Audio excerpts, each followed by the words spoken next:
Hello students, I am Dr. Savita Lakkol, Associate Professor at JSS Center for Management Studies, Sri Jayachamrajendra College of Engineering, Mysuru.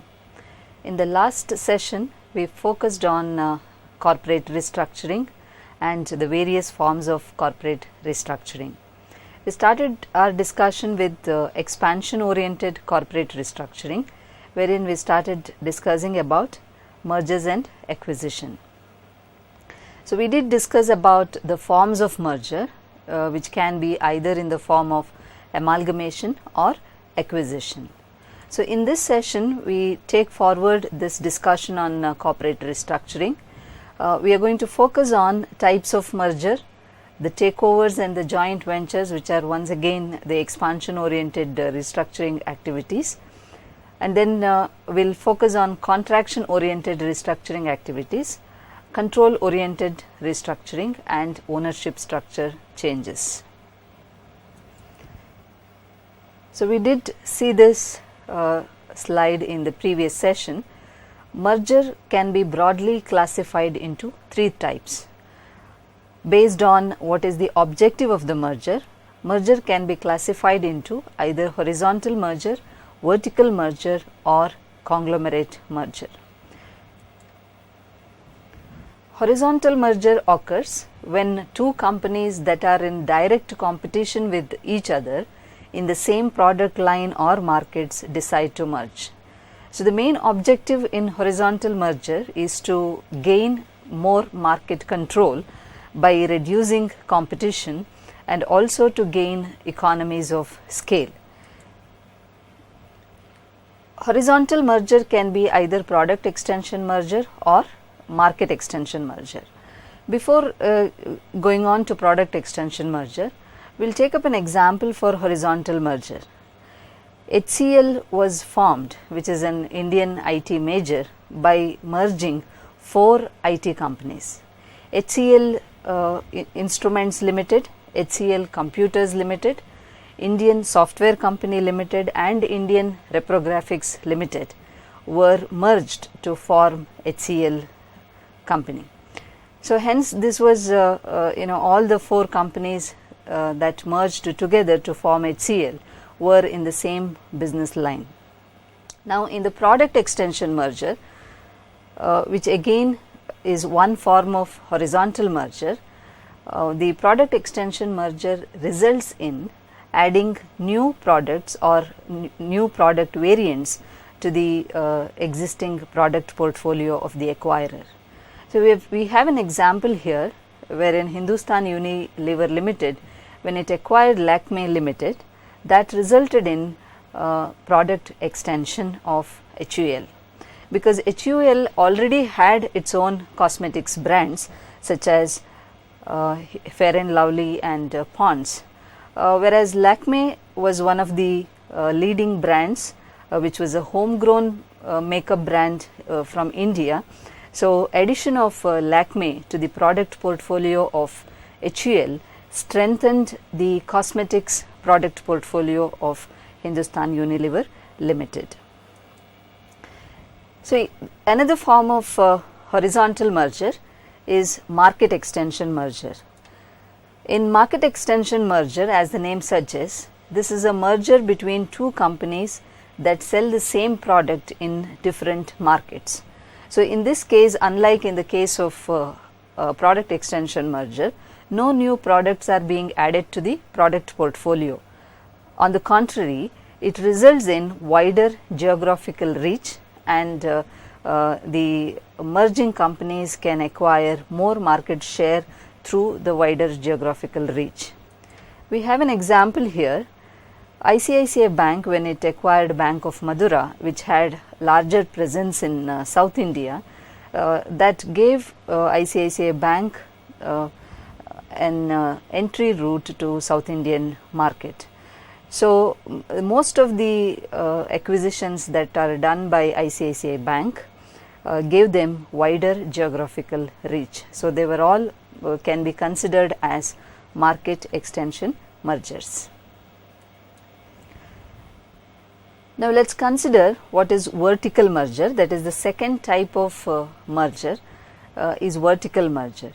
So, unlike in the case of horizontal merger, vertical merger aims at improving firm's value chain and to have better control over either on its raw material supplies or distribution network, and such merger is referred as vertical merger. So, in this case the objective is to improve the value chain so that the merging firms can have better control over either its raw material supplies or the distribution network. So, vertical merger can be in the form of either forward integration or backward integration. So, let us take up an example to see how the forward integration and backward integration are explained. A firm attempts to merge or acquire in order to control its inputs or supplies. Such mergers are known as backward integration. When a firm attempts to merge or acquire a firm in order to control its distribution network, then it is known as forward integration. So, here we have an example. A is an oil exploration company and let us say B is an oil processing company. If they merge together to form AB company, for A it is forward integration, whereas B, which is an oil processing company, it is a backward integration. In addition, we can take a real time example wherein when Reliance Infocom attempted to acquire Flag Telecom. Flag Telecom is one of the leading international provider of telecom network, transportation and transport and communication systems, and the deal was struck for about rupees 1000 crores. Reliance Infocom is the India's leading mobile data and internet service provider, and at the time of acquisition, Flag Telecom had over 50,000 kilometer undersea optic fiber cable network, and which was expected to strengthen the digital network of Reliance Infocom. And for Reliance Infocom, this was backward integration, whereas for Flag Telecom, this was a forward integration. So, let us take up the third type of merger activity, that is conglomerate merger. In this merger, the merging firms have nothing in common. So, this merger leads to the complete diversification of activities to the merging firms. Unlike in case of horizontal merger or vertical merger, there was something to complement the merging firms, both in case of horizontal merger and vertical merger. But in case of conglomerate merger, the merging firms have nothing in common. So, that means they are into completely different business segments or business lines altogether, and the merger leads to the complete diversification of activities to the merging firms. So, the conglomerate mergers can be classified into either pure conglomerate merger or mixed conglomerate merger. In case of pure conglomerate merger, it results in complete diversification. That means there is absolutely nothing in common between merging firms. But in case of mixed conglomerate merger, the merging firms may have something in common remotely. That means they might be connected they might be in connected business activities remotely. Say for example, when L&T took over Tata owned Voltas. L&T is one of the leading B2B player in Indian market, specializing in heavy machineries, oil, power, infrastructure, etc.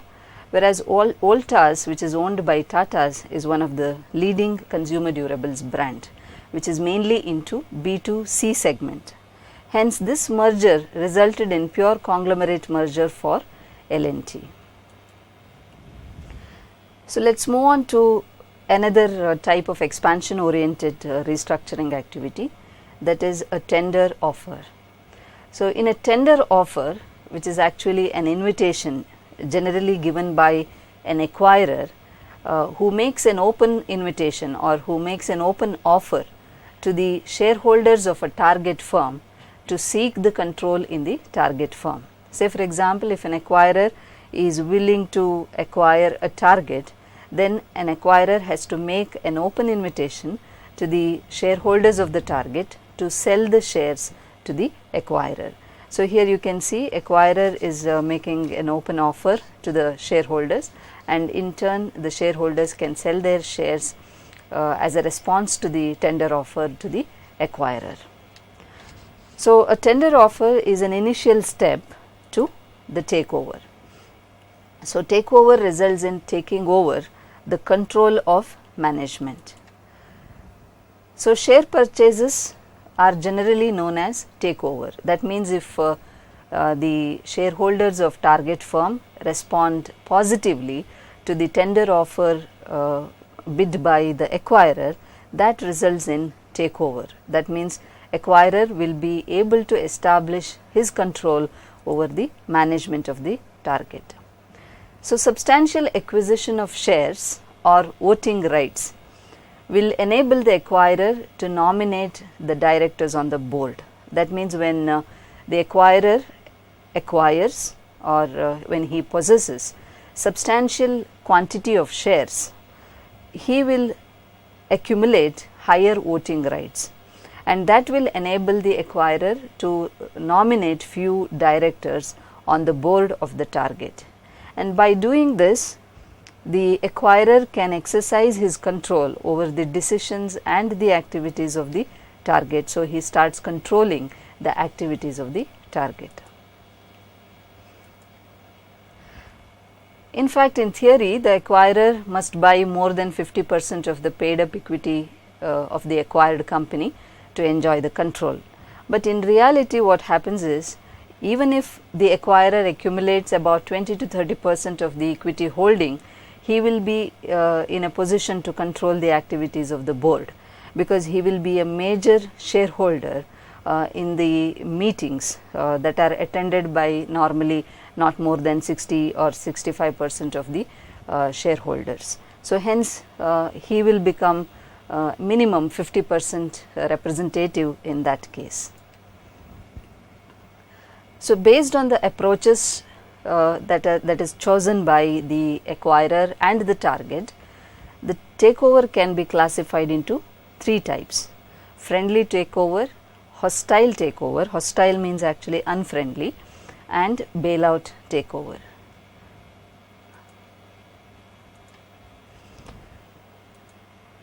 So, friendly takeover happens when a company or an acquirer takes over the target with a mutual consent. So, that means there is a mutual consent between the target and the acquirer.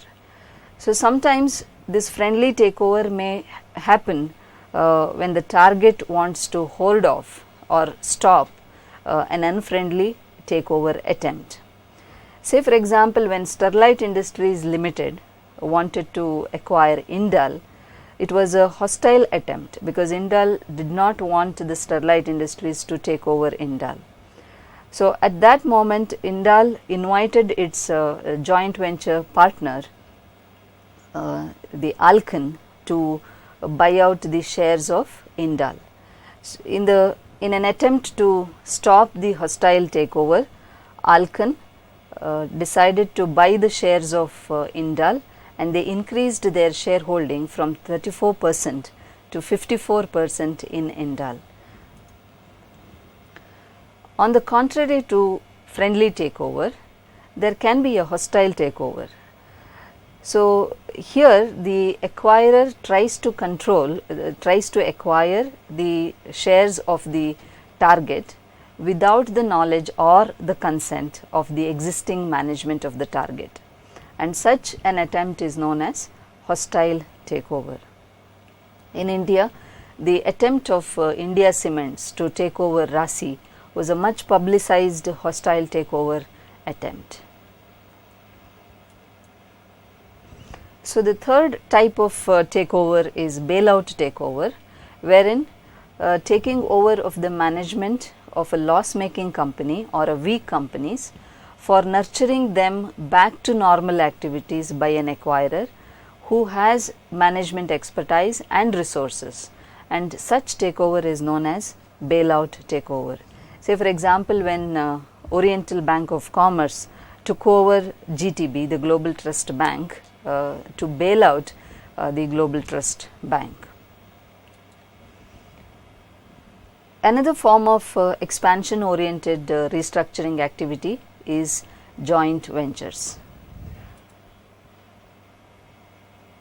A joint venture company is formed as a new company through an agreement between two or more companies to provide certain resources such as capital, technical know-how, etc., towards the achievement of common business goal.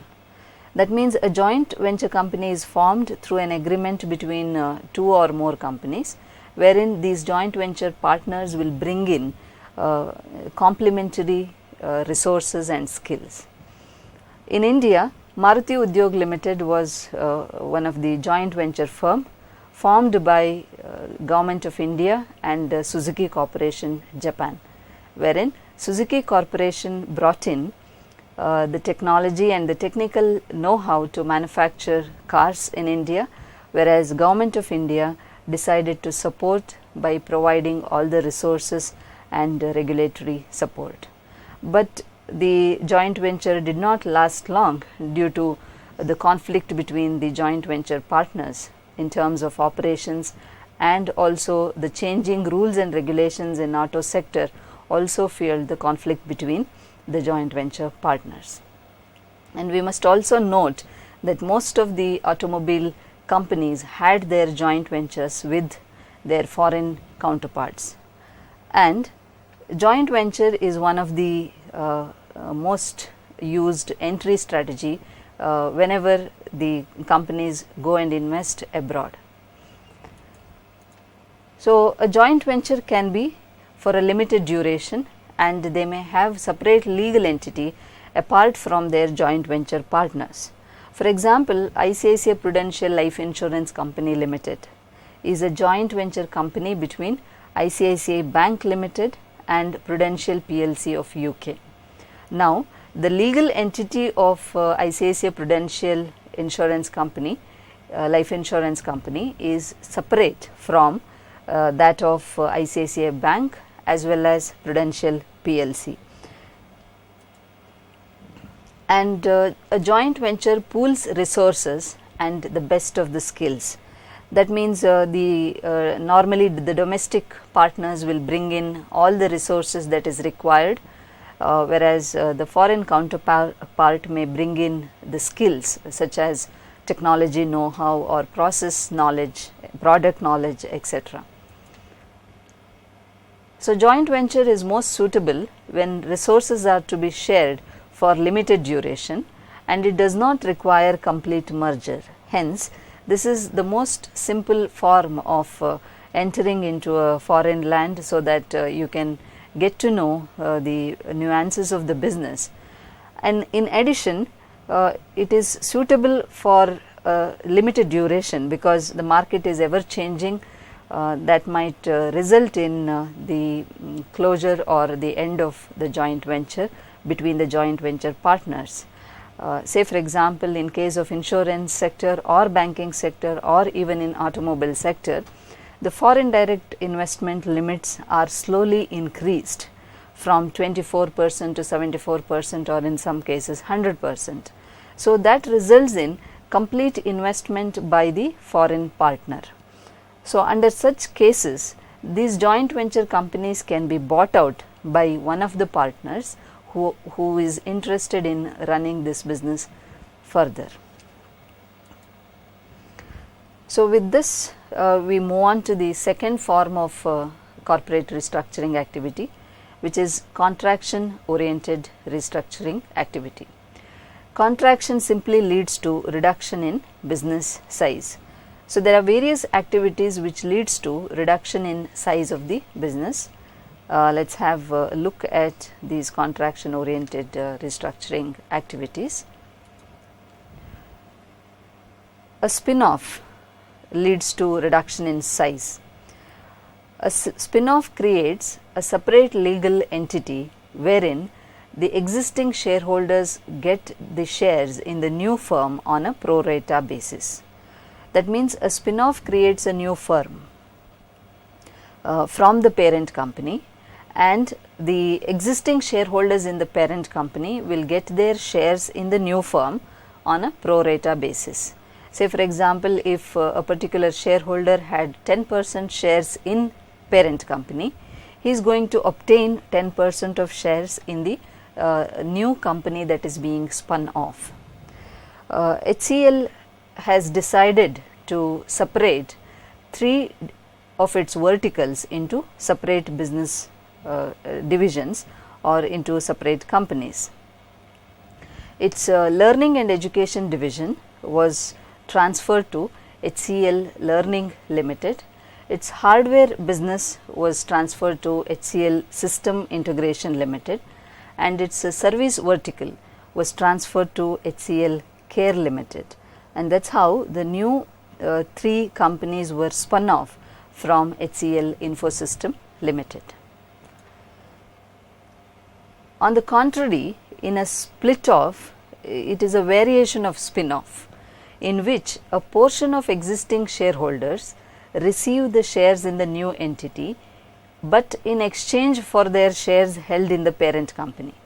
Unlike in the case of spin-off, wherein they are going to get additional shares for what they hold in the parent company, but in this case, in case of split-off, the shareholders will get the shares, but they have to surrender their shares held in the parent company to get the shares in the new company that is being formed.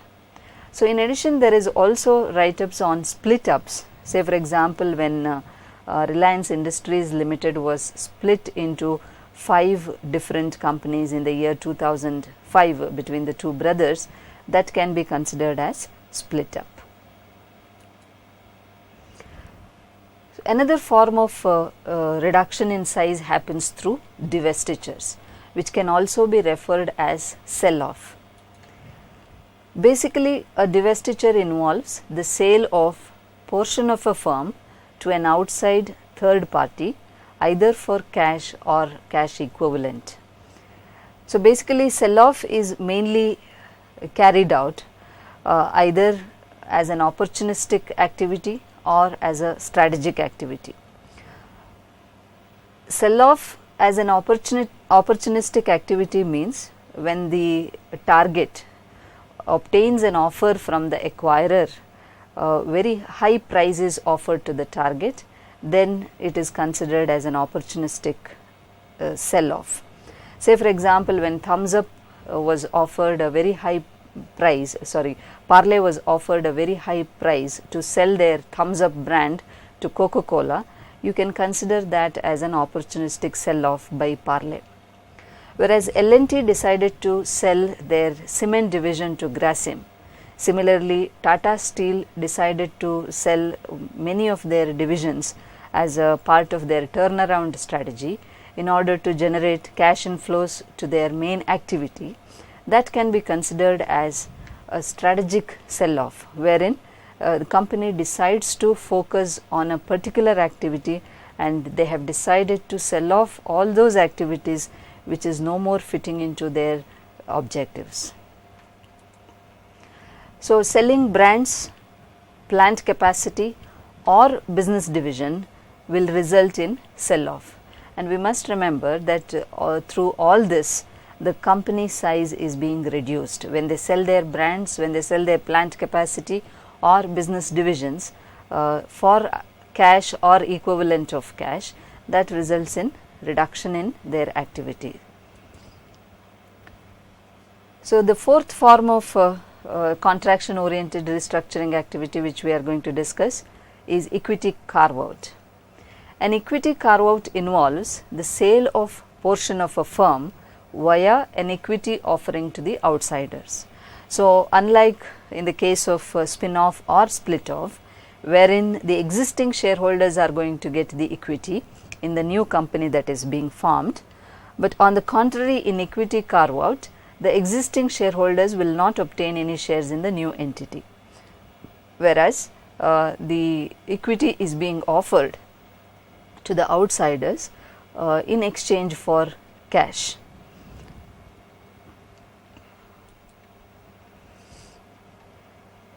So, the third form of corporate restructuring activity is corporate control oriented restructuring activity. So, these restructuring activities result in increase in corporate control over the board. So, whenever these restructuring activities are carried out, that results in increase in the corporate control over the board. So, premium buybacks and standstill agreements, let us take them together, so that because they go hand in hand most of the times. So, premium buybacks represent the repurchase of a substantial stockholders' ownership interest at a premium above the market price. That means the company will buy back its own shares from a shareholder who has already accumulated substantial ownership stake in the company, and these buybacks are done at a premium above the market price in order to stop the acquisition attempt by the buyer of the stake.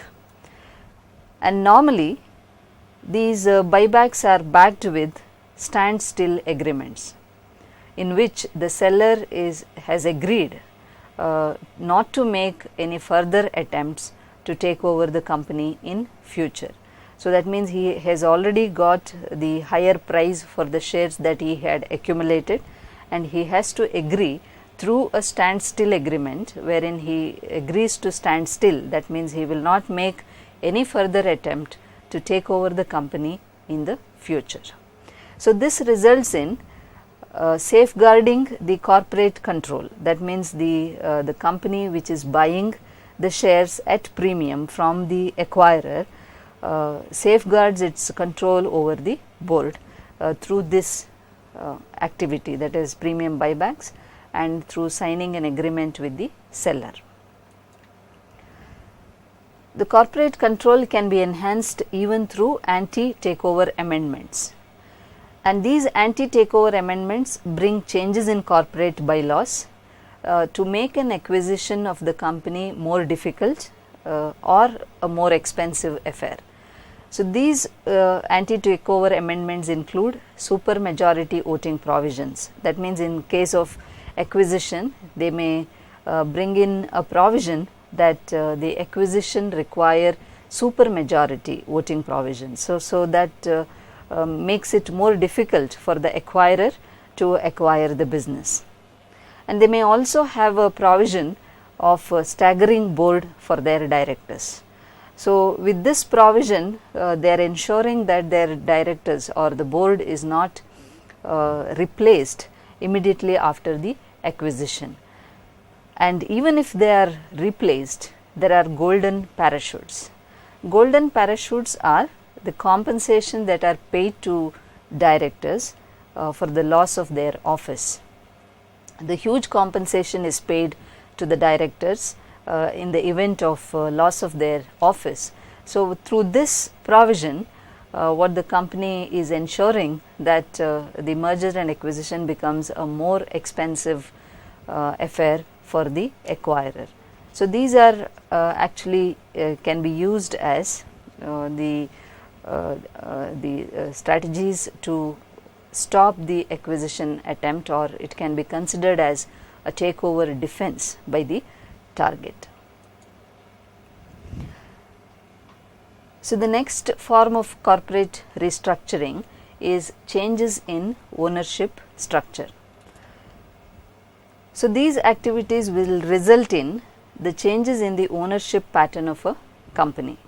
The ownership pattern refers to the shareholding pattern of a company.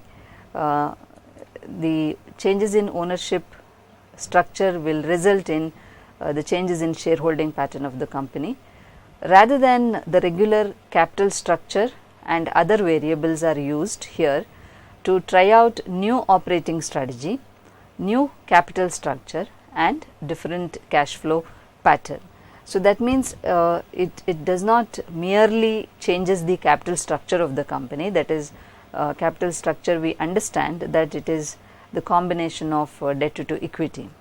In addition, other variables are also used to try out a new operating strategy, new capital structure and different cash flow patterns. So, a leveraged buyout is one of the activity which brings in the changes in ownership structure.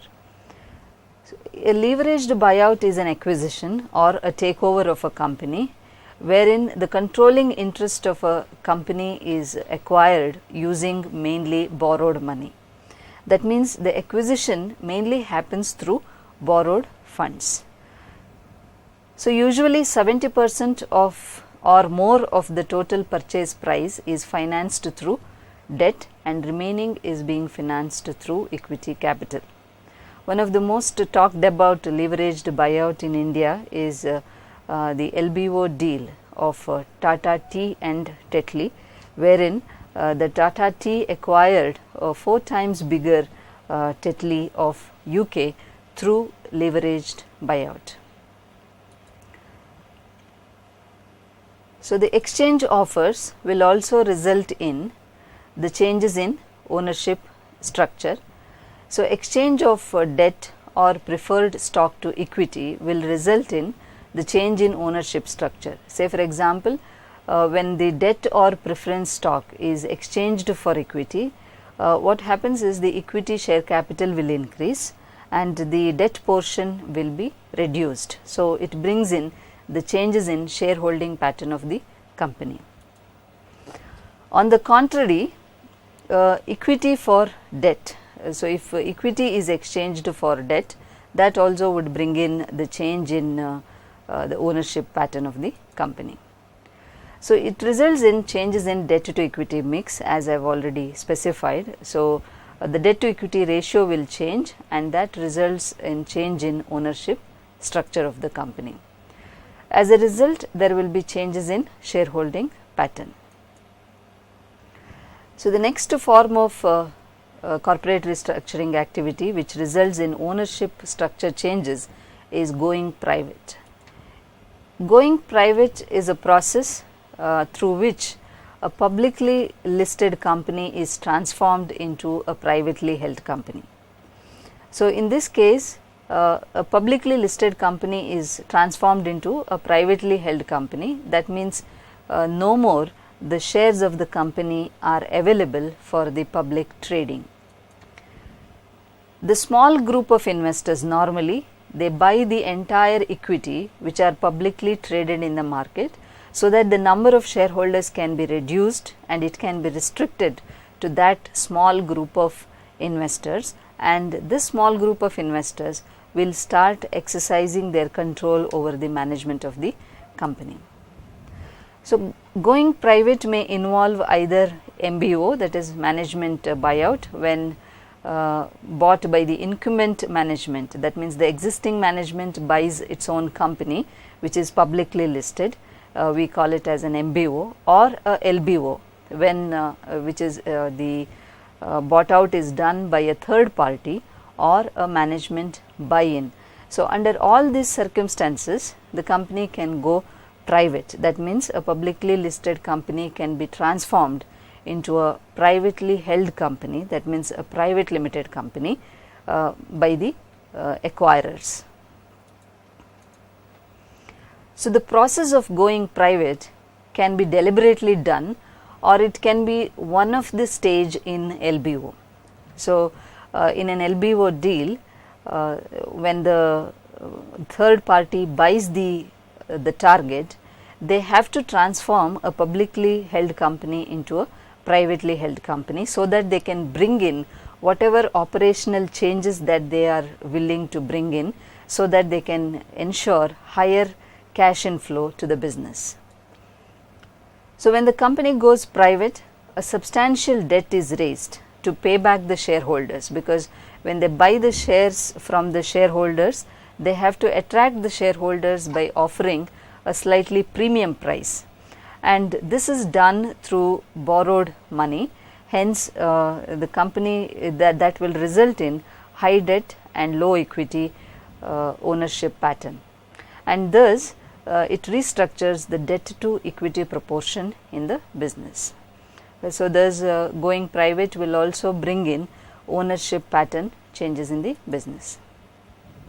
The last one is share repurchases, which is also referred as buyback of shares, which is commonly used by many companies to strengthen their ownership structure.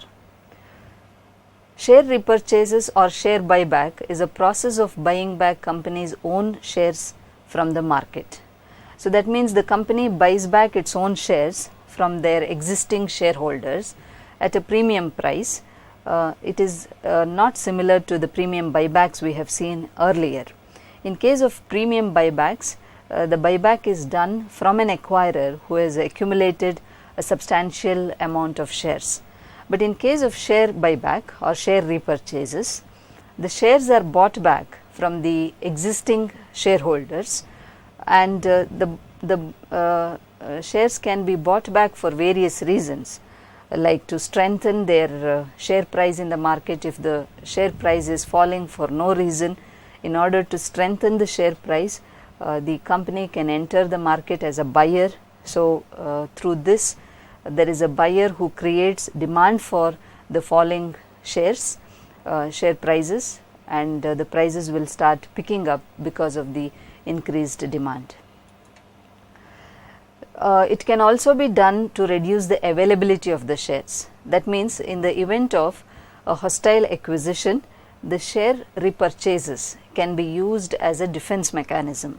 So that means when a hostile acquirer is attempting to buy the shares of the company, and if there is a counter bid by the company to buy the shares, so normally what happens is the demand for these shares will pick up in the market and the prices will start increasing.